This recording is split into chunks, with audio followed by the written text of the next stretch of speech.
You know, there's a problem in this country. Shut up a minute. Let me tell you something, all right? There's a problem in this country that really terrifies me.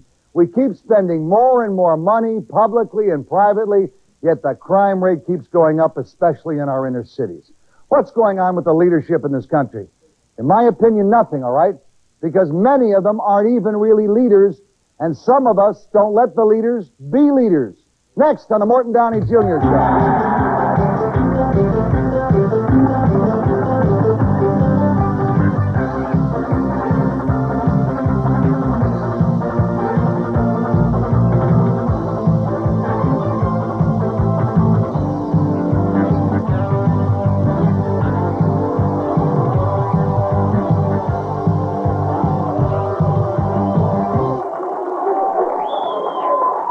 Over the last few years, interracial crime has dominated the headlines between Howard Beach, Bensonhurst, and Bernard Goetz. The media is full of details of racially motivated crime. To me, racially motivated crime, I guess, is the deadliest sin that we can perpetrate on one man by his brother against the other. But our issue here tonight is not only racially motivated crime, it's serious crime, no matter who it's against or why.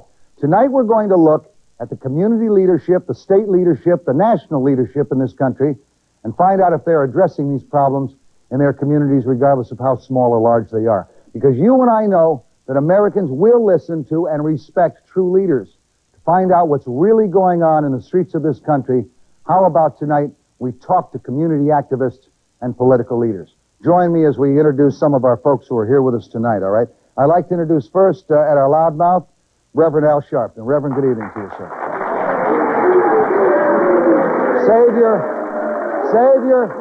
Save your vocal endorsements or denunciations until you hear what everyone has to say.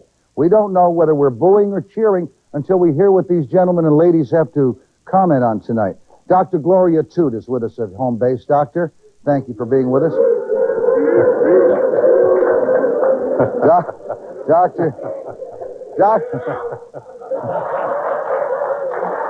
Dr. Toote is a lawyer, a black activist, and has been appointed to positions by some great presidents.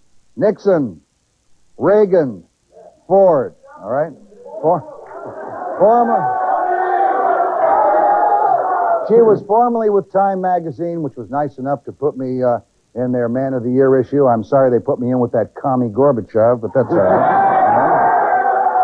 She was Republican Woman of the Year in 1977. Also joining us at home base, John Flynn was with the Coalition Against Violent Crime. John is the head of the coalition, which is an umbrella organization of CORE. We're going to talk to these folks, and I'm going to have you participate in just a little while. Let me go first to Mr. Flynn. In the research that you've done for CORE, right, Congress on Racial Equality, yes, you state that the majority of crime is done by blacks. And let me ask you, and I don't mean to be confrontational to you, isn't that a little self-serving, you as a white saying that the majority of crime is by blacks on blacks? Well, my interest in this goes pretty far back. In 1948, I was persuaded by a lady campaigner to join the Progressive Party, which was a pretty radical group. That was my first vote. And 1948. God, you're a lot older than I am. Yeah. And she persuaded me on the basis that that was the best way to fight white racism. And that meeting with Mrs. Paul Robeson has led me to a lifetime of activism against racism. Both black and white. Sorry, Mrs. Robeson, that includes black racism. All right. Okay. All right. Now, you state that the majority of crime is done by blacks. Explain why. Well, let's start with the national figures. In the United States, in 1986, more murders were committed by blacks, 12% of the population, than were committed by whites, 85% of the population. These are the numbers right here, right out of the Justice Department figures, and you can check them later if anyone has any doubts on that. When you check the murder figures in interracial crime, now interracial means that you have a perpetrator of one race and a victim of another race. When you check those figures, you find, and I'll just get to the conclusion of it, you find that a black in 1984, pre-crack, was over 15 times more likely to murder a white than a white was to murder a black.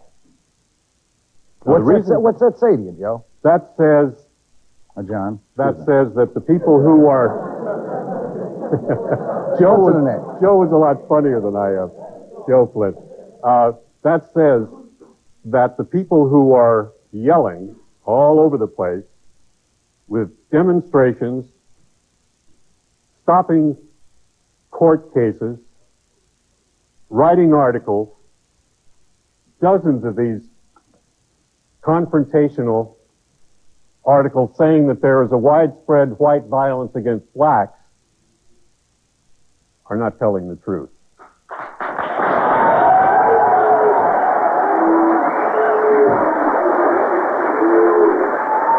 Dr. Toote, that's a pretty powerful statement, all right? I understood why, and I've done television programs around the country. They separate your guests. One of the reasons is so that you don't discuss the same subject and sort of gear in a proposition. Unfortunately, we discussed his report a few minutes ago before airtime. He extrapolated his figures. Unknowingly, I have brought the figures from the Department of Justice. Number one, your credit is erroneous. Crime is being reduced in America, not simply by blacks, but by Americans in general. We have less crime in 1987 than we had 10 years ago. Number two, the Justice Department and state and local government officials in crime have admitted that the reporting statistics are in error as it relates to the crime reported by minorities and crimes reported about whites. Number three, also it has now been acknowledged by those officials that in many instances the white criminal is not convicted or even arrested, whereas your minority is. Now I could go on and on and on, but the facts that he has given are just not accurate, and we do ourselves a disservice when we don't look at what the problem is. Any kind of crime is wrong, and certainly in this nation we should have no crime. But you're not going to rid this country of crime if you don't realize the root of it and the reason for it. And what is the root and the reason? Well, for one thing, we find that a lot of crime today is a consequence of drugs. And that is the responsibility of the federal and local government to exercise our country of drugs, no matter what the price might be. They're not, are they? They are not. They're not doing their job. Matter of fact, they play patty cake with Colombia and all the other nations. Precisely. We give them money. Mm-hmm. Secondly, education. Important. Critical. Educate people so they can get a job and they don't have to rob. Full employment. Essential. Give a man or woman an opportunity to work and see if they don't take that opportunity. For self-respect. We've listened up here. Reverend Sharpton, you've heard both of the arguments on home base here. I'm sure you have something to say. Well, first of all, I don't know why Dr. Flynn would apologize to Ms. Robeson for saying that some racists are black, because I don't think Ms. Robeson would have a problem with that. There are racists of every color, and I don't think that you should imply that Ms. Robeson would not agree with that. Secondly, I think that those that demonstrate and do various actions based on their belief should not be looked upon as people that favor criminals. I think what happens is a lot of people try to use crime fighting to really cover their other political opinions. All of us are against crime. Drugs is bad if blacks or whites sell it. And it's more bad when people do it to themselves. We lose more people in the ghettos off of drugs than we do of violence from people outside our community. So just because I may demonstrate against white violence does not mean that I wouldn't want to see a black guy or a Hispanic guy that sells drugs put in jail for maximum time. If you disagree with our politics, say that. But don't say that we are trying to condone crime because we disagree politically, because that's cowardly and that's not really dealing with the issue. What you're, sorry, yes. What you've been saying, Reverend Sharpton, Gloria Toote, I don't know whether you've been saying it, but the street activists have been saying that there is widespread white violence against blacks. So I just went to a little bit of trouble, was easy to do, and I looked up the numbers, because you're talking about interracial crime. You're saying there are white people who are committing lots of violence against blacks. So I looked up the numbers, which you could have done very easily. And I did, so go ahead. So I went, for example, I heard that blacks were under tremendous fear on the subways because of white violence. So I looked up the figures. In 1986, there were 320, this is subway felony crime.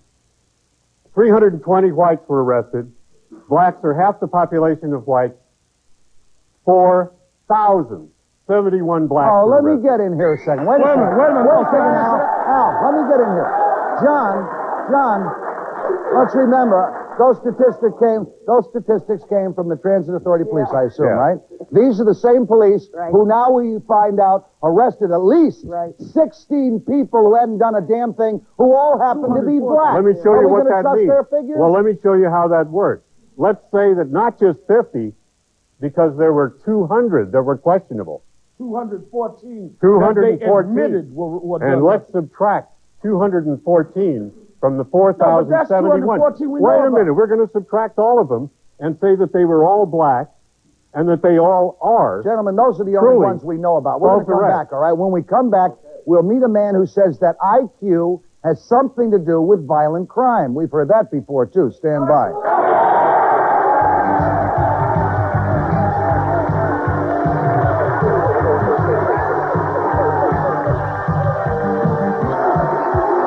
All right, everybody, welcome back. John Flynn was making a point when we took our break. John, go ahead. False arrest. If you subtract all of those false arrests that have presently been claimed in the Transit Authority, well, let's subtract another half, because maybe the other half was racially motivated too by some cop who just didn't like a black guy. Fine, let's subtract instead of 200. And maybe a couple of the whites were arrested by black cops who didn't like a white guy. So let's subtract, instead of 200, let's subtract 400 from the crime. Now, when you do that, instead of a black being over 24 times more likely to commit felony subway crime, including violent crime, than a white, he's now 22 times more likely. But so John, wait, the first thing that's wrong with your point is the premise is wrong. 70% of the people that ride the train are blacks and Hispanics. So consequently, more crime is going to be done by the more people that ride the trains. I mean, let's have some sense here. You're acting like equal amounts of people ride the train. Okay, and that's not victims. 5,518 victims were white. 3,726 victims were black. Mort, can I fact do to one? fact. Let's hear Dr. Toote. That's a fact. All right, go ahead, Gloria. That's a fact. I got it. Let me hear. Let's hear from Gloria, all right? You got one problem. If the foundation of a house is false, it cannot stand. His statistics are lies. I, as a professional, call them lies. I have some here. This should not be the type of format where you start quoting statistics. Brother, I can. I don't have any problem with it. Number one, 46% of the crimes in this country are committed by people who don't know whom they commit them against. That means that 66% of the crimes... No, 56% of the crimes are committed by people who live in your neighborhood, who work with you, or whom you know, or are your family. You got to look at crime for what it is. The man's statistics are false, so I'm not going to spend any time trying to even argue with them. It would not be professionally sound. All right. I'm sorry. I want to tell you that we're joined at our other loudmouth. We're joined at our other loudmouth by an author and a professor at CUNY, Michael Levin. You pronounce it Levin or Levine? Levin. Levin. Thank you, Michael. They left off the E when my grandfather came over. See how fast you got ahead? Okay, listen, let me They turn left to off a this. lot more when mine came over. You know, to Oh, show God, you, don't tell us about that, Reverend. All right, Mort, to behave. show you how extremely difficult it is to be honest and get a few facts about the crime problem. and I'll quote some statistics myself, even more revealing. About a year ago, the way I got into this, about a year ago, I wrote a letter to the Times simply arguing, first of all, that as everybody knows, the majority of the crime committed in New York is committed by young black males. And more to the point, in terms of what is to be done about it, that merchants have a right, and this was the issue, merchants have a right to keep black males out of their stores with a perfectly reasonable judgment that they're in more danger. Well, in Wait any a second case, now. in any case, Wait a second. We're trying to case, run a forum that doesn't get out of line like Phil Donahue there was does. what mean, I can...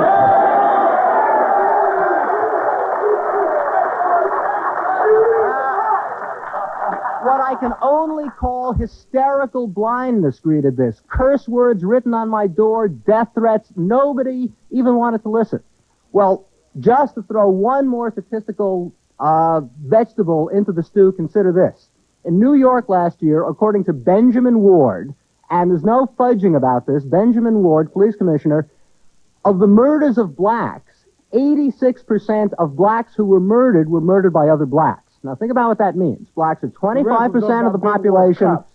75% of the population is white. So what would you think? You think that 3/4 of the blacks who were murdered, things are just random, would be done by whites and 1/4 by blacks. No, what you find is that about 5.5 or 6 times as many murders of blacks are committed by blacks than by whites. Whites leave blacks alone by a factor of 6. All the murder of blacks is done by whites.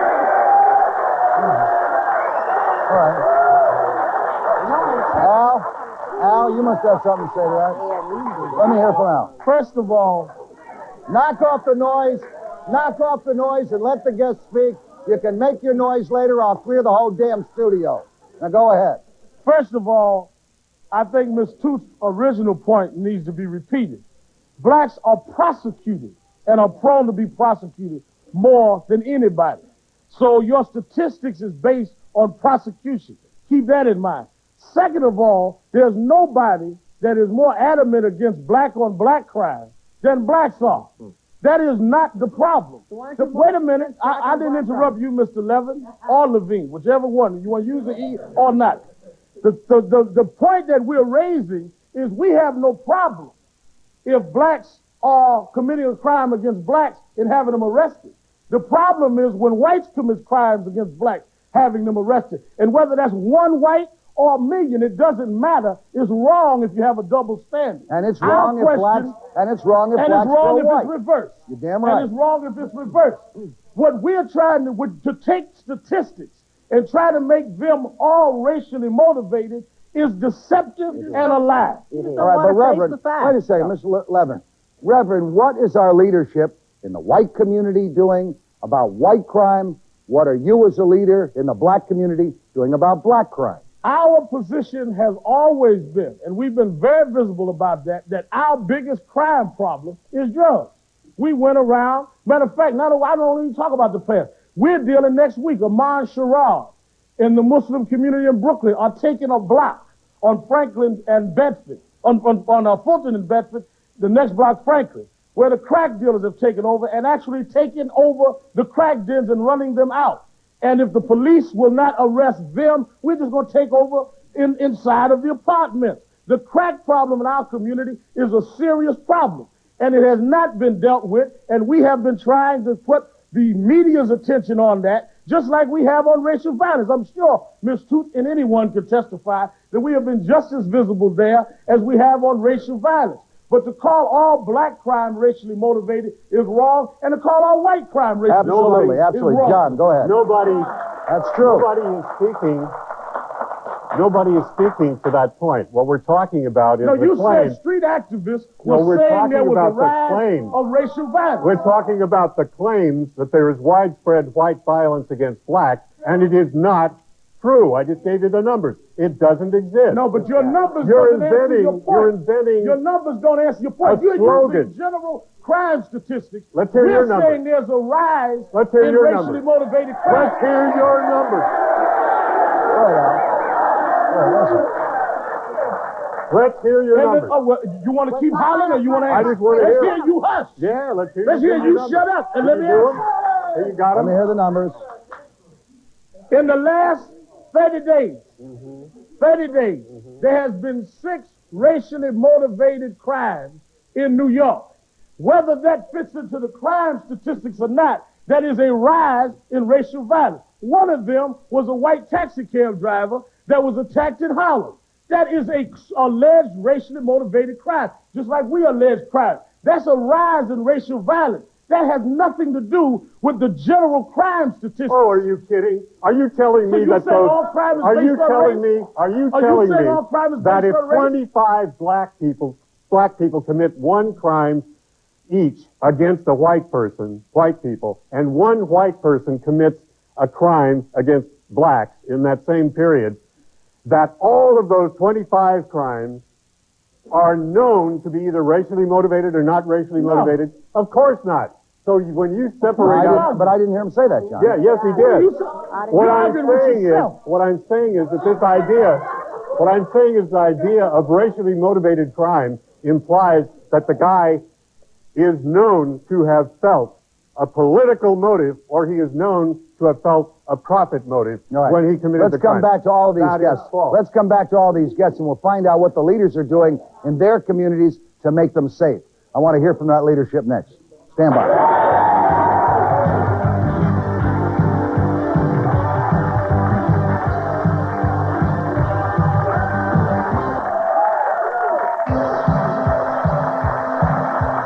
All right, everybody, welcome back. We are joined now by Mr. Levin on home base, and John, you're safe at the loudmouth now. Dr. Toote, let me ask you. Can I jump in? Just Go ahead, Professor. Okay. This claim was made that no black leader has ever said anything demagogic about white crime against blacks. Well, here's a quote from the Honorable Charles Rangel from this summer. Who incidentally was supposed to be here tonight. I'm sorry. At the last minute at 8 o'clock, he decided that he had an emergency. Yeah, he had an emergency. He was going to be quoted. That was the emergency.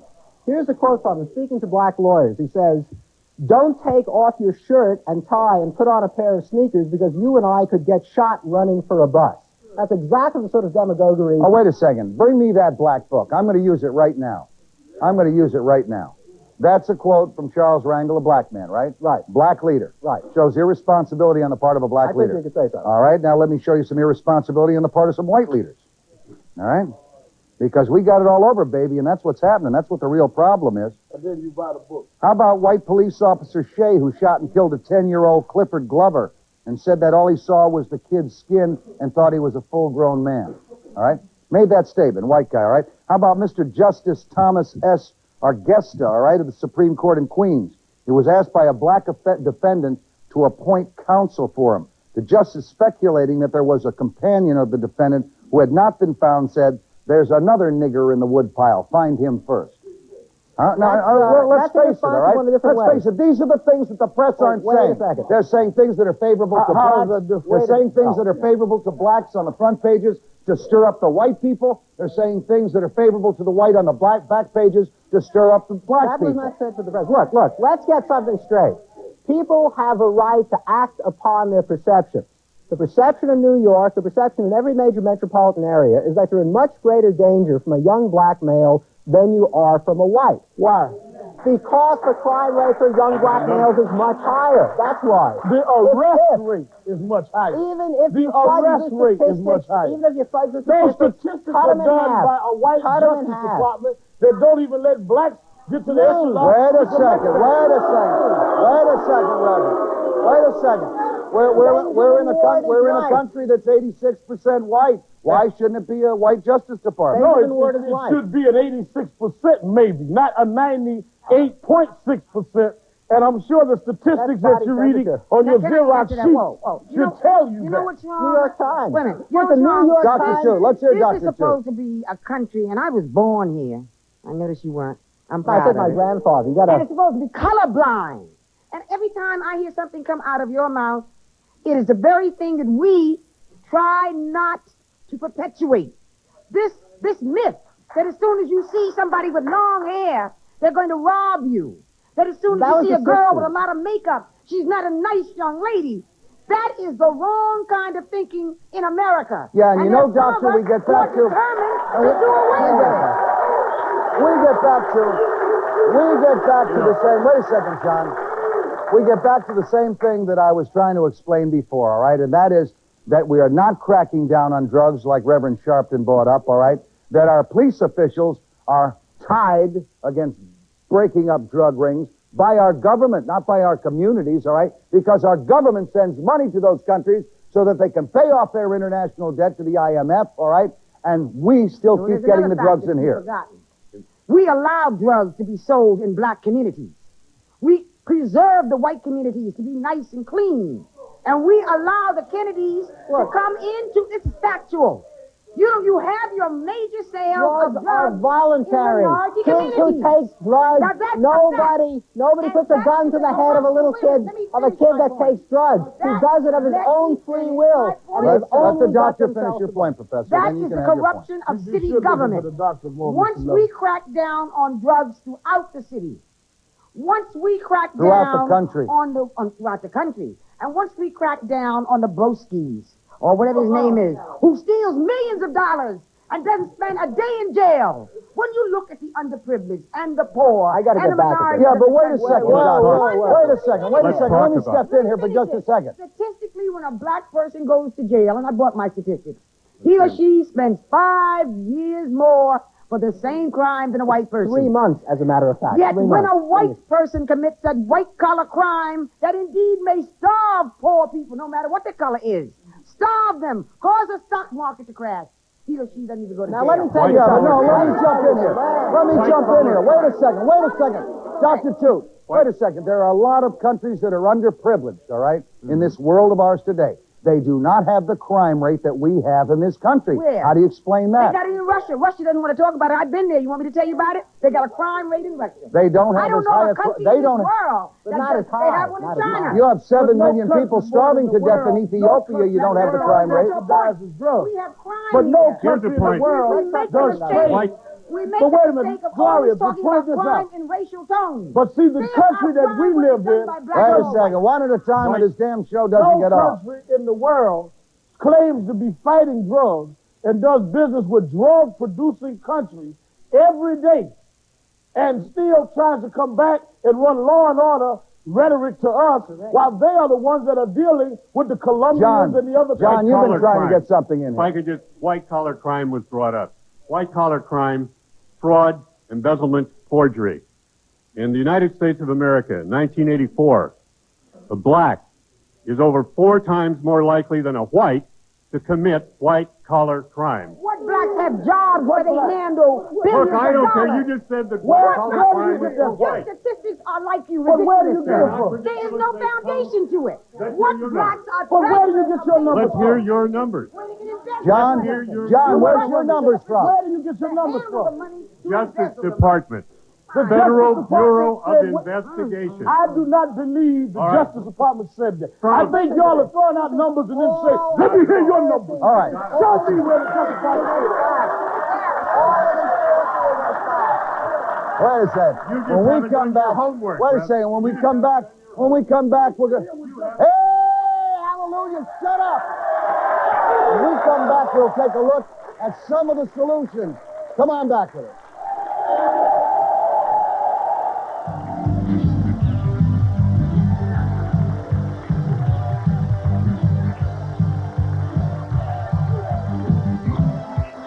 All right.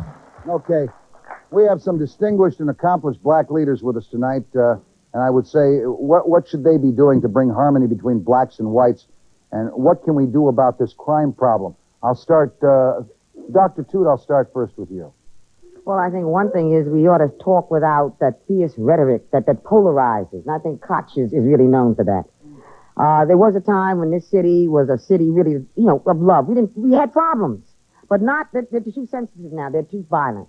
We got to face what the problems are. And we got to realize that employment is essential, full employment in our communities, whether they're in New York or New Education Jersey. comes first, Gloria. Pardon me? That education's got to be there, too. Education is a must. But when I call education, maybe somebody's going to get angry. I believe that you should have tracks. You got to have your math. You got to have your geography. You got to have your history. I don't care whether you want to be a contractor. Make lots of money that way, more than some lawyers. But you got to know your basics. And then this country is going to be strong. So what we need to do is be fighting City Hall together, not fighting one another. And this is what disturbs me. I was born in Harlem Hospital, raised in the public schools, 2 law degrees. I live in the same house that my mother and father carried me to from the time I was born. I have seen it with my own eyes go from what was called Strivers Row to ghetto and now back to a very affluent community that is now becoming gentrified. You got to take roots, and you got to believe, and you got to dialogue and take bitterness and color out of any discussion. Okay, good point. Good point. That is the beginning of a solution. That is the beginning of a solution. Cyail Boynes is joining us. He's a board member of the Congress of Racial Equality. Cyail, any statement you have to make, any comments, and some advice on how we address this problem, not as a black and white problem, but as a problem that is permeating America. Well, I'm glad you mentioned the word solution, because that is what Roy Innes and the Congress of Racial Equality has been about, solutions. And he starts off very simple. Now, knock it off a second, all right? Roy Innes is a friend of mine. I won't let anyone drop on him. He starts off very simple. What he does is, and Sharpton, Reverend Sharpton knows this because he subscribed to the same thing. We start out by saying, first of all, that 99% of the people, black and white, are decent. And the crime that's committed against us is done by less than 1%. We're doing some research now where we're going to show that the black people that commit crimes against blacks or whites, against whites, first practice on blacks. Then they branch out and commit the crimes against whites. And vice versa. The whites who commit crimes against blacks, they first commit crimes against you. Then they commit crimes against us. You see? So we, the 99% of the decent people. Solution. Solution? First of all, we have to recognize that. We have to isolate that small 1%, less than 1%. We have to stop being afraid that among all of us, there are bastards. Well, that's right. Bums and bastards. We have to do that. I agree with you. Now, once we've done that, then we have to do something else. We have to look at it on a broad scale. We have to look at more ambitious programs. How do we interface with other communities? How do we bring different segments of the community? New York, and maybe many other communities across this country, very diverse ethnically. We have to bring those ethnic groups together. Again, Roy Innes, of course, what he's doing on the 18th of January, he's demonstrating that under the banner, the aegis of Martin Luther King, by bringing, say, the Soviet ambassador with the American ambassador, the Israelis with the Arabs, to sit down together and dialogue. Now, starting from that point, then that permeates the rest of the community. And people from different ethnic backgrounds then say, hey, we are decent, and among us, in our own ethnic groups, we have the bums, we have to weed them out, then we start moving from there. Now, what solution do you do with that? Yeah, I need a quick one now, because I have to get to these two gentlemen, too. You have to start things that we call a citizens volunteer patrol. Just don't turn it over to the government to do. That's all I ask. Just don't turn it over to the government to do. They failed. Forget about the government. When the citizens start taking actions, when the citizens start feeling responsible for their block, for their community, then we'll see a turnaround in crime. Like Sharpton and his people are doing up there on Bed-Stuyvesant, where they're going in and cleaning out the crack. Painted red X's on the buildings in Bed-Stuy that were crack infested. I remember that. We have to take that and we have to do even more. I even advocate arming certain decent people in our community to act as a deterrent against the predators who prey on our mothers and our sisters. And okay, we're going to hear more from you. I want to hear quickly. Quickly now. First of all, let's not have any hypocrisy about race blindness. These so-called black leaders, whenever they want affirmative action, whenever they want preferences for blacks, everything has got to be broken down statistically. How many blacks got this? How many blacks got that? When it's 0.5% under parity, they start screaming. But when you get the crime statistics, suddenly we don't want to hear about them. We want to have everything racially blind. We don't want to know the facts. Well, the first thing we need is a certain amount of honesty. You haven't given me the solution yet. The second solution is individual responsibility. Second, that was the first? Well, the first solution, let's end affirmative action. Let's, first of all, convince white and black that... Yeah, that's right, because whites are going to be stopped being, first of all, so embittered about getting their short. And secondly, let's blame not the government, not the whites. Let's blame the black criminals who commit the crime. Zip it, Reverend. Bring that. You feel better than that. Is that the answer? Reverend, I'm going to let the Reverend have the last word when we come back, because when we come back, we're going to talk to our audience, all right? Stand by. Reverend.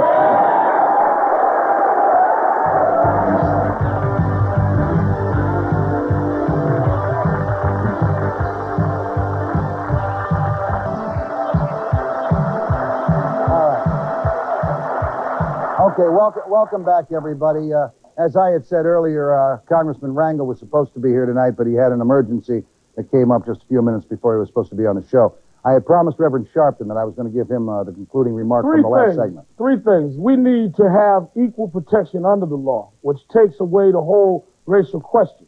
A lot of people that are calling for peace really don't want peace. They want quiet. The price for peace is justice. If everybody that does a crime goes to jail, irregardless of their race and the race of who they did And for the same amount of time. Then you start equal footing. Then based on that, everyone should go in their community and admit that we have bad people that prey upon people and exploit people of our community and of other communities, and we must do what we have to do to get rid of them. We have tried to do that. Some programs work, some haven't. But we all must try to do what we can do. The third thing is education. We must build an educational system that educates kids and not runs them through the system with a 12th grade education, a 4th grade reading level, a 2nd grade math level, and makes them hoodlums by their own diploma. All right, now let me go to a lady who was with us, who has written a book, Carol Taylor. She has written this book called The Little Black Book. Carol, give us a little of your background. Well, I was the nation's first black airline hostess. Did and they I've, hire you been- because you looked white? Of course they did. They didn't want to bend over. There's racism back then, and there's still racism. And there's racism in both races, too. Oh, well, I think you've hit a point, and I love you for it, because I love you, Mort, because you're sexist, racist, chain-smoking, dope addict. You're right. Okay? You're right. And I am racist. Right. All right? All right. I love you because I love dope. All right, just shut up and turn black for a minute. Give him hell. All right? All right? You didn't hear what I said, Mort. I said, shut up, let me finish, and turn black. Then say something. Turn black while I'm talking for a minute, okay? And then you'll know where we are. Okay? Let her talk. Let her talk. Let her talk. Let her talk. She'll get hers. Gloria was talking about colorblind. I have to disagree with you because we don't want to be colorblind. Don't deny me my color. Flynn was talking about white racism and black. There's no such thing. We're all racist, all right? And Reverend was talking about education. Until we take strong action and put how to teach people how to get along with people who are different from them in the schools, all right? And that, Mort, means you got to take not what this little fellow from Poland or wherever said, the IQ. Forget the IQ. What's your RQ? There's a racism quotient examination that the police who turn around and leave people, children in a car on the street like they did with a little baby boy, 3 years old, Mervyn Marcano, a black Trinidadian, left the baby on the street while they took the parents to the 67th precinct in Brooklyn. When they beat Mrs. Smallwood to death. I mean, it's gone on and on and on. And This is stuff we know that does go on, Carol. Right, we know what goes on. We know what goes on. What are you, as a black leader, doing about it? I'm not a black leader. I'm only a person who is an activist and has been doing this Okay, for what are quite you some as an time. activist All right, doing? I wrote that book, okay? All right. And also, it is written, the introduction is by one of your favorite people, Mort. All right, where he says, Well, Judge tell me Bruce who Wright, my favorite person is. Judge Bruce Wright, black robes, white justice. He said that you Tell all... me who my favorite person All right, is. Judge Bruce Wright. Okay. I don't even know him. All right. Well, you should. You should. I can hardly believe a man of your intelligence and knowing about all the things that you say you know would not know a judge who said... All right, you've had some talk now. Okay. Now, let me tell you something. Let me tell you something. Here is a book of 30 pages, all right? It's a book that should be read by every black and white, all right? Man and woman. Here is a book that Carol is selling for $3. If you're so interested in helping people, why don't you get some black organization, some white organization to buy these and distribute them free? This doesn't cost you $3. Yes, it does. Then you know why? got swindled. No. You got swindled. $3. You go in here. You go in here. All right. Let me answer that. Or do you want to just pander to these? You want to let me answer? I don't want to or you pander want to you. Pander to them? I don't want to pander to well, you. I bet you don't. You because bet I you don't. want an answer, do you? I want an All right? answer, You but I want you to give me some answers. Give me some answers. You shut up. You shut up. You shut up, lady. Get out of here. She has just given me her IQ score. We'll be right back. Are you tired of sitting home watching the same old boring television shows? Television is alive again at Channel 9. So be a part of our studio audience, if you dare. See, I can tell you something. We never get to solutions when we yell and scream and rant and rave, give the finger, the high sign. That's a lot of crap, all right? Curtis Sliwa. Crime, all right? A bona fide American hero, black or white. Works the subways all the time. Are you worried about black on white, white on black, black on black, white on white crime in the subways? What the hell's the situation there? Well, listening tonight, if I were black, I'd hate whites more. If I were white, I'd hate blacks more. All we've heard is hate, hate, hate. Guardian angel gentlemen, just stand up real quick. You see the solution.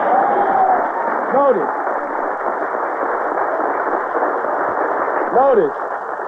You notice. And black. our leadership is letting that happen, Curtis. Right. They're letting us believe that that's what's going Morton, on. you notice, here's the solution. Black and white working side by side. No, I see men working side by side. Not seeing the color of any one criminal, but saying, look, if a crime takes place against a white, it's a crime against all of us. Against a black, it's against all of us. I grew up in Brooklyn. I remember groups that used to organize specifically to keep people of color, depending on who you were, out of the community. You think the Golden Guineas let Jewish and Irish guys in? You think the Black Spades let white guys in? They used to organize in the 60s specifically to comb their neighborhood and beat the living daylights out of somebody with color. Crime, sure, blacks are on the lower end of the poverty scale. You're going to see more street crimes coming from them. But we know whites, they're mugging and raping, but in a different way. They're heisting cargo at JFK. Look at John Gotti and Howard Beach. We're all guilty. We're like parents who, when told that our children are doing wrong, violating the teacher's rights, using dope, not my kid. Blacks saying not black people. Whites not saying white people. I leave you with this word. Guardian angels, united against all crime. If you're a criminal, white collar, or you're the scum of the earth, if you do the crime, you should do the time. That simple. All right. Thank you, Curtis. Thank you. Young lady. I think when people are forced to live under impoverished conditions for so long a period of time, they lose a certain respect for life. And I think it's our job as a society to raise their moral consciousness. You said teach mathematics and teach history. Teach philosophy. Teach art. Teach things that will make people love life so that they don't go out and... Teach beauty, not ugly. I agree. Mr. Boynes? You've been raising the question of leadership. Again, starting with the Bernard Getz situation right up to the present time, particularly last year, we saw one particular kind of leader that spoke the truth about crime. His name is Roy Innes. Everybody knows it. If a black person committed a crime, you call it a crime. I think white person committed a crime, not to correct you, but I think tonight truly we've heard a number of white leaders and black leaders address this situation. Even though we might have, as Curtis said, whites would end up hating blacks because of tonight, blacks hating whites because of tonight. I think that is true until we get to this final analysis that, by God, we have found some black leadership. Howard Beach was a microcosm of white crime against blacks and hate and racism, all right? The affair with the taxi cab driver was a microcosm. Let's face it, as we said, there are bums in both races. Okay, one point I want to make. Quickly, because then I want Reverend Sharpton to sum up for us. Go ahead. Okay, the point is this. We started, when I say we, I'm talking about CORE. We started a victim witness program. And the reason for that is because we know the witness is a very important deterrent to crime. People are afraid to come forward to testify against criminals. And so what we did is to set up this program to protect the witness, bring him forward, and that's one of the ways we're fighting crime. Reverend, 30 seconds to sum up, all right, sir? I think the answer is we've got to start learning to respect each other and want for each other what we want for ourselves. If we start with equal justice and end with everybody respecting each other, we have the option, as Martin Luther King said, then we can live together as people or we can die apart as fools. Martin Luther King said it, as did many white leaders, all right? That's correct. We've got a lot of great leadership in this country. The leadership isn't doing the job they're supposed to do. So you become the leaders. All of us. We can wipe this crap out in one generation. Our leadership hasn't done it. Good night to all of you. Good night. Good night. Dr. Toote, thank you.